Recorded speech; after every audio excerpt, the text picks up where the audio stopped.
Spiderman brand new day बस कुछ ही वक्त में थिएटर्स में रिलीज होने वाली है, लेकिन अगर आप सोच रहे हो कि सिर्फ नो वे होम देखकर ही सीधा थिएटर चले जाओगे तो शायद आप इस मूवी के बहुत सारे इंपॉर्टेंट मूवमेंट्स को उतना डीपली अप्रिशिएट नहीं कर पाओगे, क्योंकि इस बार सिर्फ एक नई स्पाइडरमैन मूवी की नहीं है, ये एक्चुअली पीटर पार्कर की कंप्लीटली नई लाइफ का बिगिनिंग है। नो वे होम के एंड में हमने देखा था कि पीटर ने दुनिया को बचाने के लिए अपनी सबसे बड़ी सैक्रिफाइस दी, एक ऐसी सैक्रिफाइस जिसके बाद न एमजे उसे जानती है, न नेड उसे पहचानता है और ना ही दुनिया को याद है कि पीटर पार्कर नाम का कोई लड़का भी एग्जिस्ट करता है। अब वो अपनी लाइफ बिल्कुल जीरो से शुरू कर रहा है और इसी वजह से ब्रांड न्यू डे को प्रॉपर्ली समझने के लिए सिर्फ एक मूवी देखना काफी नहीं है। पीटर यहाँ तक कैसे पहुंचा, उसके डिसीजंस किस वजह से बदले, टोनी स्टार्क का उसकी लाइफ में क्या इम्पैक्ट रहा और अब सडनली डेयरडेविल, किंगपिन और स्ट्रीट लेवल मार्वल इतने इंपॉर्टेंट क्यों बन गए, ये सब समझना भी उतना ही जरूरी है। इस वीडियो में हम एग्जैक्टली वही करने वाले हैं। सबसे पहले हम कवर करेंगे वो मेन एमसीयू मूवीज जिन्हें देखना ब्रांड न्यू डे से पहले ऑलमोस्ट कंपलसरी है, और उसके बाद हम एंटर करेंगे मार्वल के स्ट्रीट लेवल वर्ल्ड में जहां डेयरडेविल, किंगपिन, पनिशर और दी हैंड की पूरी कहानी शुरू होती है। वीडियो के एंड तक आपके पास कंप्लीट रोड मैप होगा कि स्पाइडरमैन ब्रांड न्यू डे देखने से पहले एग्जैक्टली क्या क्या देखना चाहिए और किस ऑर्डर में देखना चाहिए। सबसे पहले बात करते हैं उन मेन एमसीयू मूवीज की जहां से पीटर पार्कर की जर्नी ऑफिशियली शुरू होती है। इनमें से हर एक मूवी उसके कैरेक्टर को बिल्ड करती है और उसे धीरे धीरे उस स्पाइडरमैन में कन्वर्ट करती है जिसे हम ब्रांड न्यू डे में देखने वाले हैं। पीटर पार्कर की MCU journey officially Captain America Civil War से शुरू हुई थी। इस टाइम तक पीटर सिर्फ क्वींस का एक नॉर्मल टीनेजर है, दिन में स्कूल जाता है और बाकी टाइम सीक्रेटली स्पाइडरमैन बनकर अपने नेबरहुड के लोगों को हेल्प करता है। उसकी दुनिया अब सिर्फ छोटे मोटे क्रिमिनल्स और लोकल प्रॉब्लम्स तक ही लिमिटेड है। फिर उसकी लाइफ में एंट्री होती है टोनी स्टार्क की। टोनी पीटर के अंदर वो पोटेंशियल देख लेता है जो शायद पीटर खुद भी नहीं देख पाया था, और वहीं से उसकी जिंदगी एकदम चेंज हो जाती है। एक स्कूल स्टूडेंट जो कल तक साइकिल चोर और स्ट्रीट क्रिमिनल्स को पकड़ रहा था, वो अचानक captain America, iron man, black panther, Falcon और विंटर सोल्जर जैसे हीरोज के साथ खड़ा होता है। सिविल वॉर में पीटर का रोल चाहे ज्यादा बड़ा ना हो, लेकिन उसकी इंपॉर्टेंस बहुत बड़ी है। इस मूवी के थ्रू स्पाइडरमैन ऑफिशियली एमसीयू का हिस्सा बनता है, लेकिन उससे भी ज्यादा इंपॉर्टेंट चीज यहाँ शुरू होती है टोनी स्टार्क और पीटर पार्कर का रिलेशनशिप। आने वाली मूवीज में टोनी सिर्फ एक एवेंजर नहीं रहता, वो पीटर का मेंटोर बन जाता है, उसे गाइड करता है और धीरे धीरे एक फादर फिगर की जगह ले लेता है। और अगर आप पीटर की इमोशनल जर्नी को प्रॉपर्ली फील करना चाहते हो तो उस रिलेशनशिप की बिगिनिंग देखना बहुत जरूरी है। सिविल वॉर के बाद पीटर के अंदर एक ही एक्साइटमेंट होती है, एवेंजर्स के साथ परमानेंटली काम करना। उसे लगता है कि अब उसकी लाइफ कम्प्लीटली बदलने वाली है, लेकिन टोनी स्टार्क उसे एक सिंपल एडवाइस देता है कि पहले अपने नेबरहुड का हीरो बनना सीखो। और फिर वहीं से शुरू होती है स्पाइडरमैन होमकमिंग। ये मूवी सिर्फ वल्चर को रोकने की स्टोरी नहीं है, ये एक्चुअली पीटर पार्कर के मैच्योर होने की स्टोरी भी है। इस मूवी में हम नेड को प्रॉपर्ली जानते हैं, एमजे को देखते हैं, हैप्पी होगन के साथ पीटर की बॉन्डिंग बनती है और एड्रियन टूम्स जैसे ग्राउंडेड विलन्स से उसका सामना होता है। लेकिन सबसे इंपॉर्टेंट चीज ये है कि पीटर को समझ आता है कि स्पाइडरमैन बनना सूट की वजह से नहीं होता। जब टोनी उसका सूट ले लेता है तो पीटर के पास कोई एडवांस टेक्नोलॉजी नहीं बची होती, सिर्फ उसका कॉन्फिडेंस, उसकी हिम्मत और लोगों को बचाने की रिस्पॉन्सिबिलिटी रहती है। और वही लेसन होमकमिंग का कोर मैसेज है। हीरो वो नहीं होता जिसके पास सबसे पावरफुल सूट हो, हीरो वो होता है जो बिना सूट के भी सही डिसीजन ले। यही लर्निंग पीटर के साथ पूरी ट्रिलॉजी में चलती रहती है और ब्रांड न्यू डे में भी इसी फिलॉसफी का कंटिन्यूएशन देखने को मिल सकता है।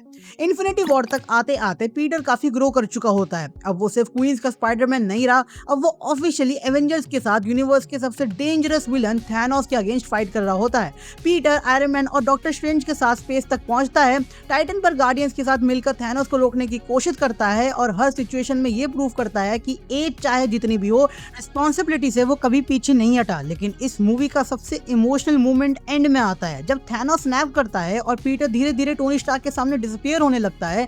उस वक्त पीटर का सिर्फ एक ही रिएक्शन होता है, उसे जाना नहीं है। ये मोमेंट सिर्फ ऑडियंस के लिए इमोशनल नहीं था, इसी मोमेंट ने टोनी स्टार्क को भी कंप्लीटली चेंज कर दिया था और उनके रिलेशनशिप को और भी ज्यादा मीनिंगफुल बना दिया था।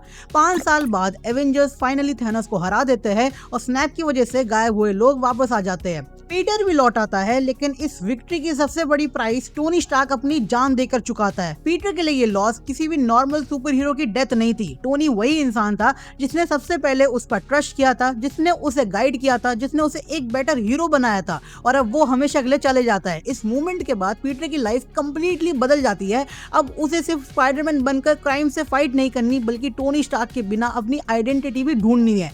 एंड गेम के बाद दुनिया पीटर को नेक्स्ट आयरन मैन के रूप में देखना शुरू कर देती है, लेकिन पीटर खुद मेंटली उस रिस्पॉन्सिबिलिटी के लिए रेडी नहीं होता। यूरोप ट्रिप के दौरान वो बस थोड़ी नॉर्मल लाइफ जीना चाहता है, लेकिन उसी वक्त उसकी लाइफ में क्वेंटिन बेक यानी मिस्टीरियो आता है। पीटर उस पर ट्रस्ट करता है, उसे लगता है कि शायद टोनी के बाद फाइनली कोई ऐसा इंसान मिल गया जो दुनिया को प्रोटेक्ट कर सकता है, लेकिन वही ट्रस्ट उसकी सबसे बड़ी मिस्टेक बन जाती है। मिस्टीरियो उसे मैनिपुलेट करता है, स्टार्क की टेक्नोलॉजी का मिसयूज करता है और स्पाइडरमैन को साइकोलॉजिकली ब्रेक करने की पूरी कोशिश करता है, और फिर मूवी के लास्ट कुछ मिनट्स पूरी स्टोरी को कंप्लीटली चेंज कर देते हैं। मिस्टीरियो मरने से पहले स्पाइडरमैन को ही विलन बना देता है और जी जोना जेमिसन के थ्रू पूरी दुनिया के सामने पीटर पार्कर की आइडेंटिटी रिवील कर देता है, और वहीं से सीधा कनेक्शन बनता है स्पाइडरमैन नो वे होम का। अगर इस पूरी लिस्ट में सिर्फ एक मूवी कंपलसरी देखनी हो तो वो without any doubt Spiderman no way home है। इस मूवी के बिना ब्रांड न्यू डे को प्रॉपर्ली समझना ऑलमोस्ट इम्पॉसिबल है। आइडेंटिटी रिवील होने के बाद पीटर की पूरी लाइफ खराब हो जाती है, उसके फ्रेंड्स भी प्रॉब्लम फेस करते हैं और इसी वजह से वो डॉक्टर स्ट्रेंज के पास हेल्प मांगने जाता है।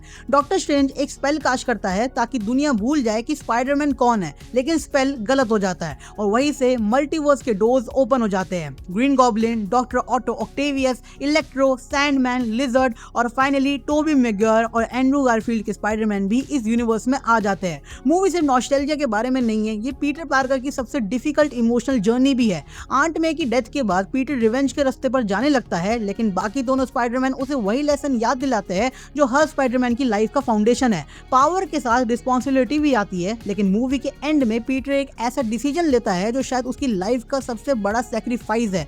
वो डॉक्टर स्ट्रेंज से कहता है कि पूरी दुनिया पीटर पार्कर को भूल जाए। स्पेल कंप्लीट होता है और एक ही मूवमेंट पे पीटर की पूरी दुनिया बदल जाती है। एमजे उसे नहीं जानती, नेड उसे नहीं पहचानता और एवेंजर्स को उसकी याद नहीं है, और पीटर के पास सिर्फ एक छोटा अपार्टमेंट है, खुद से सिला हुआ क्लासिक स्पाइडरमैन सूट है और एक बिल्कुल नई बिगिनिंग रह जाती है। और एग्जैक्टली यही से स्पाइडरमैन ब्रांड न्यू डे की स्टोरी स्टार्ट होती है। अब तक हमने पीटर पार्कर की पूरी एमसीयू जर्नी देख ली, एक नेबरहुड सुपर हीरो से लेकर उस इंसान तक जिसने दुनिया को बचाने के लिए अपनी हर पर्सनल रिलेशनशिप सैक्रिफाइस कर दी। लेकिन पीटर की स्टोरी सिर्फ इतनी ही नहीं है, क्योंकि ब्रांड न्यू डे से पीटर पार्कर की नई बिगिनिंग नहीं लग रही, ये न्यूयॉर्क के स्ट्रीट लेवल मार्वल वर्ल्ड की भी एक बड़ी बिगिनिंग हो सकती है। और उस वर्ल्ड को समझने के लिए हमें जाना होगा डेयरडेविल, किंगपिन, पनिशर और दी हैंड की दुनिया में, और बिलीव कीजिए वहीं से शुरू होती है इस मूवी की दूसरी और शायद सबसे इंटरेस्टिंग लेयर। अब तक हम पीटर पार्कर की पूरी एमसीयू जर्नी देख चुके हैं। सिविल वॉर से लेकर नो वे होम तक हर मूवी ने उसके कैरेक्टर को शेप करा और उसे उस पॉइंट तक पहुंचाया जहां से ब्रांड न्यू डे की स्टोरी शुरू होने वाली है। लेकिन अगर आपको लगता है कि बस इतना ही देखना काफी है तो यहीं से पिक्चर और इंटरेस्टिंग हो जाती है, क्योंकि पिछले कुछ सालों में मार्वल ने धीरे धीरे एक दूसरी दुनिया भी बिल्ड की है। एक ऐसी दुनिया जहां ना इन्फिनिटी स्टोन्स है, ना एलियंस, ना मल्टीवर्स या सुपर हीरोज की फाइट स्पेस में नहीं होती, बल्कि न्यूयॉर्क की गलियों में, रूफटॉप्स में और अंधेरी स्ट्रीट्स में होती है। और इसी वर्ल्ड को हम स्ट्रीट लेवल मार्वल के नाम से जानते हैं। और अगर अब ब्रांड न्यू डे वैसे ही अनफोल्ड होती है जैसे रिपोर्ट्स और ऑफिशियल अनाउंसमेंट्स हिंट कर रहे हैं, तो स्पाइडरमैन का अगला चैलेंज किसी कॉस्मिक विलन से नहीं बल्कि इसी डेंजरस अंडरवर्ल्ड से होगा। यही से डेयरडेविल, किंगपिन, पनिशर और दी हैंड की इंपॉर्टेंस शुरू होती है। अगर स्ट्रीट लेवल मार्वल का फाउंडेशन किसी एक सीरीज ने रखा है तो वो है डेयरडेविल। मैट मर्डॉक एक लॉयर है, दिन में वो कोर्ट के थ्रू जस्टिस लाने की कोशिश करता है और रात को डेयरडेविल बनकर हेल्स किचन की स्ट्रीट्स में क्राइम से लड़ता है। इस सीरीज की सबसे बड़ी स्ट्रेंथ इसका ग्राउंडेड टोन है, यहाँ फाइट्स रियलिस्टिक है, विलन्स पावरफुल है और हर डिसीजन की एक रियल कॉन्सिक्वेंस होती है। लेकिन स्पाइडरमैन के पर्सपेक्टिव से सबसे इंपॉर्टेंट चीज है विल्सन फिस्क, किंगपिन, मार्वल के सबसे डेंजरस क्राइम लॉर्ड्स में से एक। सरफेस पर वो एक बिजनेसमैन दिखता है, लेकिन असल में पूरे न्यूयॉर्क के क्रिमिनल नेटवर्क को कंट्रोल करता है। पॉलिटिशियंस, गैंग्स, करप्शन और फियर सब उसके इन्फ्लुएंस का हिस्सा है। अगर ब्रांड न्यू डे में किंगपिन मेजर रोल प्ले करता है तो उसका कंप्लीट बैकग्राउंड समझने के लिए डेयरडेविल देखना ऑलमोस्ट एसेंशियल है। लेकिन किंगपिन ही सिर्फ इंपॉर्टेंस नहीं है, इस सीरीज में हमें पहली बार एक और मिस्टीरियस ऑर्गेनाइजेशन के बारे में पता चलता है और उसका नाम है दी हैंड। मार्वल यूनिवर्स में बहुत सारे क्रिमिनल ग्रुप्स हैं, hydra, ten rings, track suit mafia, लेकिन दी हैंड उन सब से अलग है। ये सिर्फ एक क्राइम सिंडिकेट नहीं है, ये एक सेंचुरीज ओल्ड सीक्रेट ऑर्गेनाइजेशन है जो शैडोज में काम करती है। इनका नेटवर्क दुनिया के अलग अलग हिस्सों में फैला हुआ है और इनका इन्फ्लुएंस पॉलिटिक्स से लेकर बिजनेस और ऑर्गेनाइज्ड क्राइम तक हर जगह देखने को मिलता है।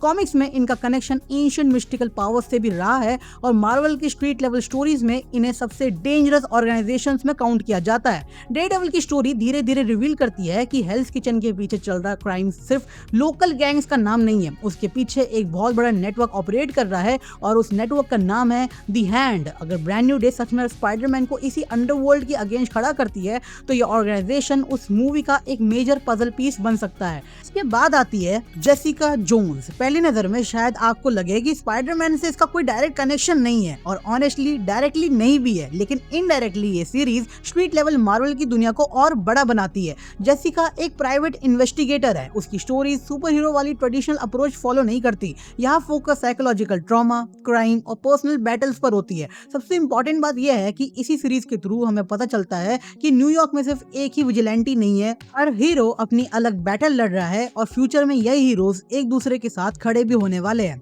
अगली इंपॉर्टेंट सीरीज है ल्यूक केज। ल्यूक का स्टाइल स्पाइडरमैन या डेयरडेविल से काफी अलग है। उसके पास सुपर स्ट्रेंथ है, बुलेट प्रूफ स्किन है, लेकिन उसका मिशन सिंपल है, हार्लम को प्रोटेक्ट करना। ल्यूक केज की स्टोरी भी न्यूयॉर्क के क्राइम नेटवर्क को और डीपली एक्सप्लोर करती है। यहाँ हमें समझ आता है कि सिटी के अलग अलग एरियाज में अलग गैंग्स ऑपरेट करते हैं, लेकिन अल्टीमेटली सबका कनेक्शन किसी न किसी पावरफुल नेटवर्क तक पहुँचता है, और इसी वजह से स्ट्रीट लेवल मार्वल का स्केल धीरे धीरे बड़ा होता चले जाता है। अब आते हैं उस सीरीज पर जो शायद ब्रांड न्यू डे के पर्सपेक्टिव से सबसे इंपॉर्टेंट बन सकती है, आयरन फिस्ट।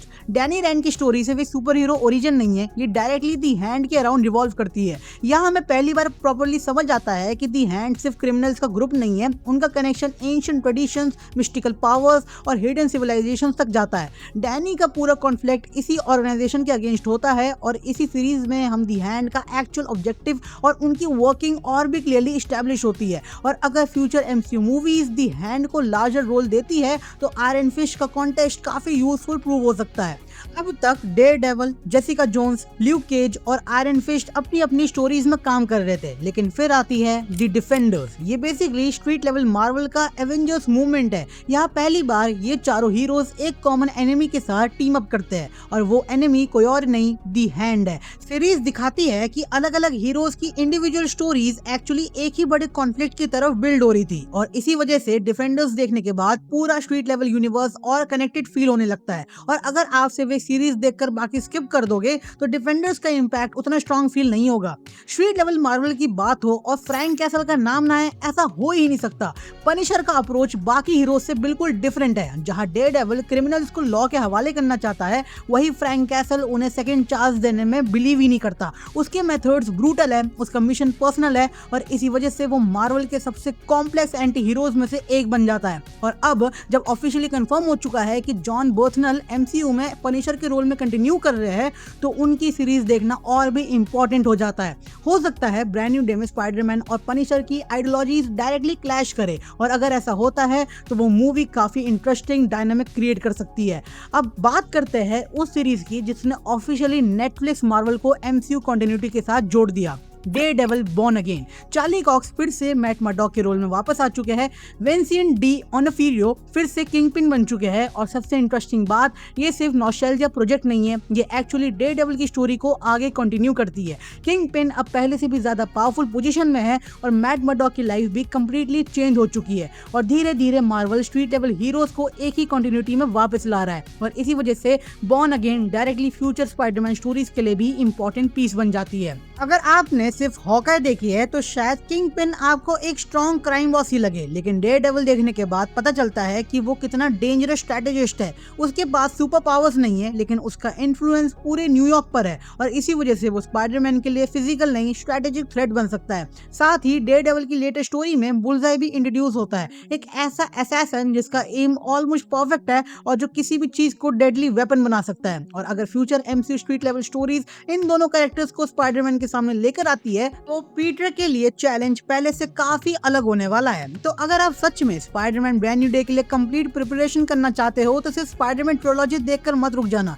पीटर पार्कर की इमोशनल जर्नी जितनी इंपॉर्टेंट है, उतनी ही इंपॉर्टेंट न्यूयॉर्क की वो हिडन वर्ल्ड भी है जहां डेयरडेविल जस्टिस के लिए लड़ रहा है, पनिशर अपनी वॉर चला रहा है, किंगपिन अपना एम्पायर बिल्ड कर रहा है, और दी हैंड शैडोज में अपनी चालें चल रही है। और अगर ये सारे थ्रेड्स ब्रांड न्यू डे में एक साथ कनेक्ट होते हैं तो ये स्पाइडरमैन की अब तक की सबसे ग्राउंडेड और स्ट्रीट लेवल स्टोरी बन सकती है। अब एक क्वेश्चन जो शायद इस वीडियो को देखते वक्त आपके माइंड में बार बार आ रहा होगा, ठीक है इतनी सारी मूवीज और सीरीज है लेकिन इन्हें देखना किस ऑर्डर में चाहिए? और ऑनेस्टली यही सबसे कंफ्यूजिंग पार्ट है, क्योंकि एमसीयू की टाइमलाइन अलग चलती है और नेटफ्लिक्स शोज की रिलीज टाइमलाइन अलग है। और अब जब मार्वल ने ऑफिशियली इन कैरेक्टर्स को एक ही कंटिन्यूटी में लाना शुरू कर दिया है तो नए फैंस के लिए समझना और भी डिफिकल्ट हो गया है कि एक्चुअल वॉच ऑर्डर क्या होना चाहिए। इसलिए अगर आप सिर्फ स्पाइडरमैन ब्रांड न्यू डे के लिए प्रिपेयर करना चाहते हो तो मैं आपको एक सिंपल और प्रैक्टिकल वॉच ऑर्डर बताता हूँ जो स्टोरी को नेचुरली बिल्ड करता है। सबसे पहले शुरुआत कीजिए कैप्टन अमेरिका सिविल वॉर से। यहीं से पीटर पार्कर ऑफिशियली एमसीयू में एंटर करता है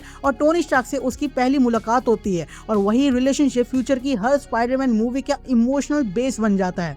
उसके बाद देखिए स्पाइडरमैन होमकमिंग। ये मूवी पीटर को एक एक्साइटेड टीनेजर से रिस्पॉन्सिबल सुपर हीरो बनाने की जर्नी दिखाती है। यही उसके स्कूल फ्रेंड्स, हैप्पी होगन और उसकी पर्सनल लाइफ का प्रॉपर फाउंडेशन भी एस्टैब्लिश होता है। उसके बाद सीधा मूव कीजिए एवेंजर्स इन्फिनिटी वॉर की तरफ। यहाँ पीटर सिर्फ न्यूयॉर्क का हीरो नहीं रहता, वो पूरे यूनिवर्स का सबसे बड़ा कॉन्फ्लिक्ट का हिस्सा बन जाता है और पहली बार उसे समझ आता है कि सुपर हीरो होना एक्चुअली कितनी बड़ी रिस्पॉन्सिबिलिटी है। इन्फिनिटी वॉर के तुरंत बाद देखिए एवेंजर्स एंड गेम। इस मूवी के बिना पीटर पार्कर का इमोशनल स्टेट समझना इम्पॉसिबल है। टोनी स्टार्क की सैक्रिफाइस और उसके बाद पीटर की लाइफ किस डायरेक्शन में जाती है वो सब यही से स्टार्ट होता है। एंड गेम कंप्लीट करने के बाद देखिए स्पाइडरमैन फार फ्रॉम होम। ये मूवी दिखाती है कि टोनी के बाद दुनिया पीटर से क्या एक्सपेक्ट करती है और पीटर खुद उन एक्सपेक्टेशंस को हैंडल करने के लिए कितना स्ट्रगल कर रहा होता है। साथ ही यही मूवी नो वे होम की बिगेस्ट कॉन्फ्लिक्ट को भी सेटअप करती है। और उसके बाद आती है वो मूवी जो ब्रांड न्यू डे के लिए सबसे डायरेक्ट फाउंडेशन है, स्पाइडरमैन नो वे होम। इस मूवी के लास्ट 15 मिनट शायद पूरी स्पाइडरमैन फ्रेंचाइज के सबसे इंपॉर्टेंट 15 मिनट्स है, क्योंकि वहीं से पीटर की पुरानी लाइफ ऑफिशियली खत्म होती है और ब्रांड न्यू डे की बिगनिंग होती है। लेकिन अगर आप सिर्फ पीटर पार्कर की स्टोरी ही नहीं बल्कि मूवी के स्ट्रीट लेवल साइड को भी डीपली अंडरस्टैंड करना चाहते हो तो उसके बाद आपको मार्वल की दूसरी टाइमलाइन स्टार्ट करनी चाहिए। सबसे पहले डेयरडेविल सीजन 1, उसके बाद जेसिका जोन्स सीजन 1, फिर डेयरडेविल सीजन 2 जहां फ्रैंक कैसल यानी पनिशर की एंट्री होती है और दी हैंड का इन्फ्लुएंस और ज्यादा क्लियरली सामने आता है। उसके बाद ल्यूक केज सीजन 1 जो न्यूयॉर्क के दूसरे साइड को एक्सप्लोर करती है।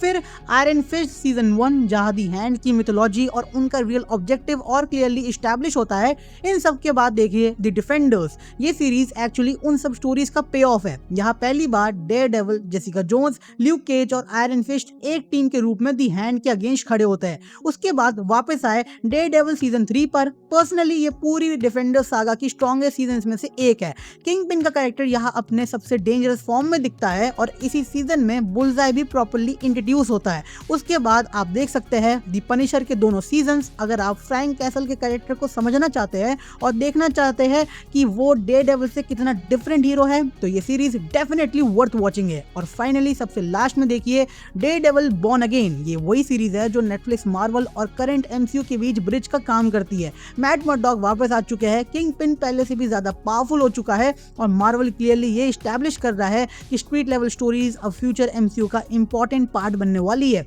इस पॉइंट तक आते आते आप स्पाइडरमैन की जर्नी ही नहीं बल्कि उस न्यूयॉर्क को भी समझ चुके होंगे जहां ब्रांड न्यू डे की स्टोरी अनफोल्ड होने वाली है। और बिलीव कीजिए मूवी देखते वक्त छोटी छोटी रेफरेंसेस, कैरेक्टर की हिस्ट्री, रिलेशनशिप्स और बैकग्राउंड कॉन्फ्लिक्ट सब कुछ पहले से कहीं ज्यादा मीनिंगफुल फील होंगे। तो अगर आपके पास टाइम कम है तो कम से कम एमसीयू की 6 एसेंशियल मूवीज जरूर देख लीजिए। और अगर आप स्पाइडरमैन ब्रांड न्यू डे को उस लेवल पर एक्सपीरियंस करना चाहते हो जैसा हार्डकोर मार्वल फैंस करेंगे तो स्ट्रीट लेवल मार्वल सागा को भी अपनी वॉच लिस्ट में जरूर ऐड कीजिए, क्योंकि इस बार स्पाइडरमैन की स्टोरी नहीं बदलने वाली। इस बार पूरे न्यूयॉर्क की कहानी एक नई डायरेक्शन में जा सकती है और जितनी प्रिपरेशन आप पहले से करके जाओगे उतना ही हर सीन, हर रेफरेंस और हर कैरेक्टर आपको थिएटर में कनेक्ट करेगा। बाकी अगर आपको वीडियो थोड़ी सी भी इंफॉर्मेटिव लगे और अच्छी लगे तो वीडियो को लाइक करना बिल्कुल मत भूलना, शेयर कर दो अपने फ्रेंड्स के साथ, फैमिली के साथ, और जो मार्वल फैंस आपके डाई हार्ड कोर वाले, और इस चैनल को सब्सक्राइब करना बिल्कुल भी मत भूलना। बाकी मैं मिलता हूँ नेक्स्ट वीडियो में, रिव्यू में। तब तक देखते रहिए जो ओनली